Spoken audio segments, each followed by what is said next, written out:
Hi everybody, Miranda, careers advisor here. How you doing? I work with thousands of young people, and something that's interesting is a lot of similar jobs or the same jobs come up again and again when I'm having interviews with young people.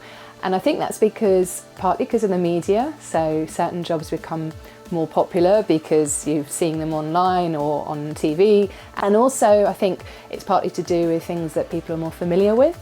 And this isn't to say that these jobs are not ones that you should go and do, but sometimes you might find there's actually not that many jobs in that particular area, especially in where we might live, so Sussex for example. And sometimes what you think a job might be like isn't actually what it's like at all, because the TV's made it look like it's one thing when it's actually something really different. So I just wanted to pick 5 jobs that I get asked about quite a lot and give you some alternatives. These might be things that you think sound interesting, or there might be things you think, no, I like the sound of the first thing better, and that's absolutely fine. But it's just so that you guys know that there are other things out there.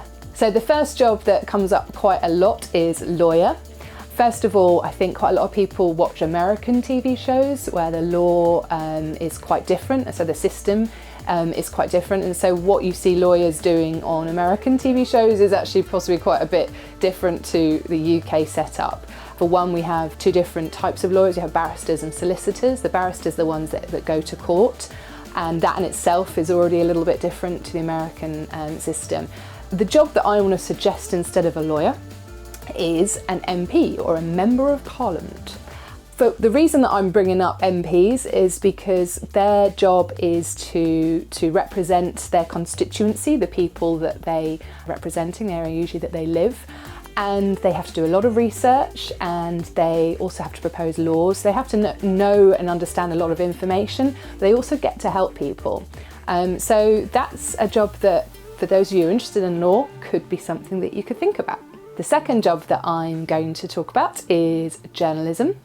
Journalism has changed massively over the years. The internet has changed it completely, really. It used to be that you might be able to get a job with a newspaper and you'd get a really great salary, and that would be your full-time work. These days journalists have to have a much bigger skill set, and they do all sorts of different things. So the job that I'm going to suggest instead of journalism is called copywriting. So copywriters, copy is basically the writing, it's like the product.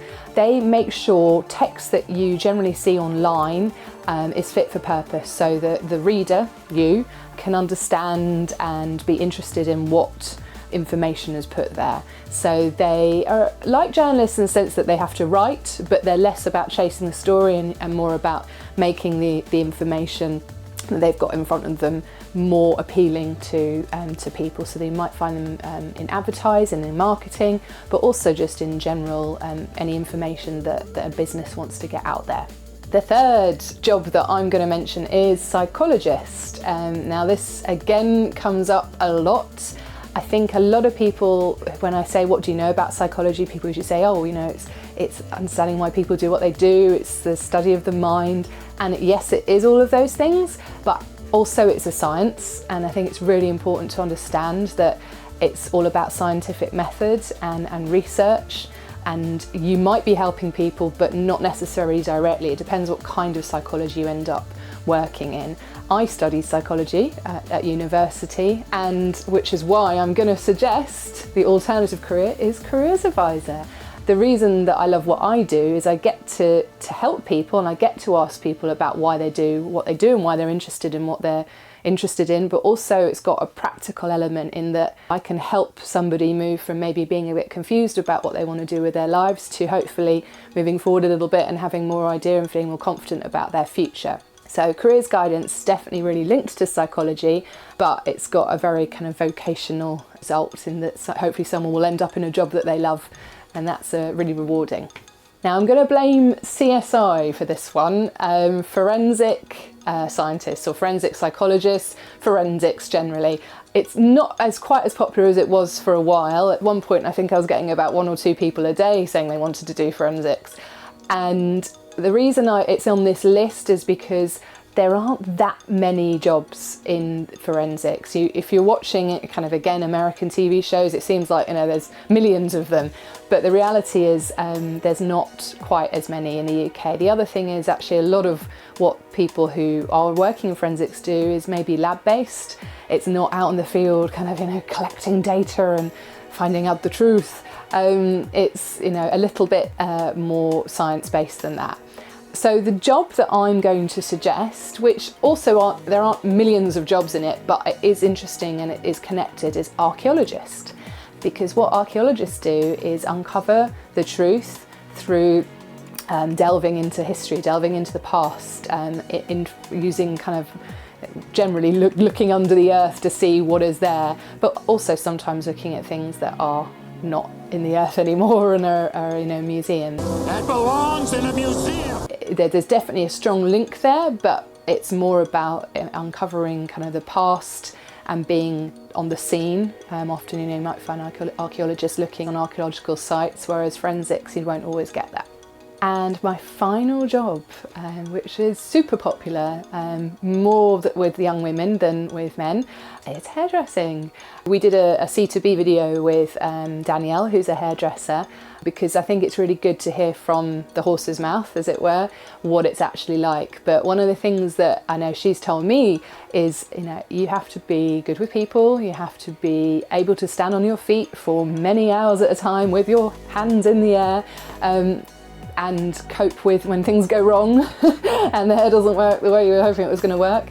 So there's lots of things other than just making people look nice, making their hair look pretty, that I think a lot of young people don't necessarily kind of tune into. Doesn't mean it's not going to be right for you, but it's just being aware of these things.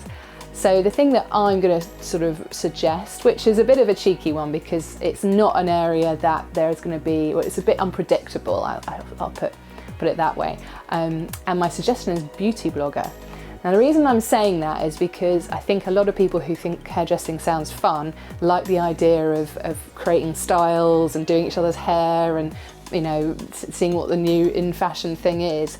And that's what bloggers get to do more than what hairdressers get to do. Hairdressers have to listen to the client, do what the client wants, and practice their skill and hone it, whereas beauty bloggers get to really try out constantly and learn new skills in a kind of a less demanding way.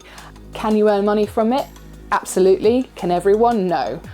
So it's not a guaranteed path, but the world of influencers and blogging is so big now that potentially you can find a place for yourself in it. So there you go, there's 5 career ideas with 5 alternatives. Go and explore them, go and see if any of them look interesting to you. Find out if there's actually jobs in the area. I'll put some links up so you can do just that.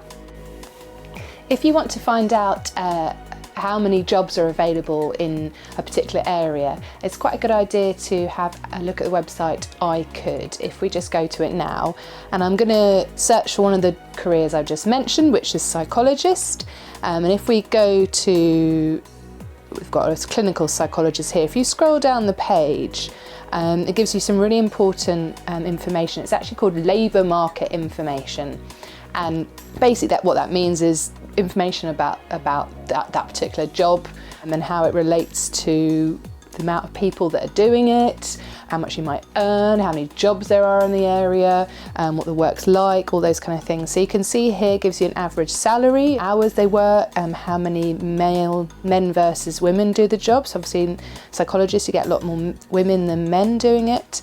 What the employment prospects are, so are we expecting more people to get jobs in this area? Yes we are, it looks like.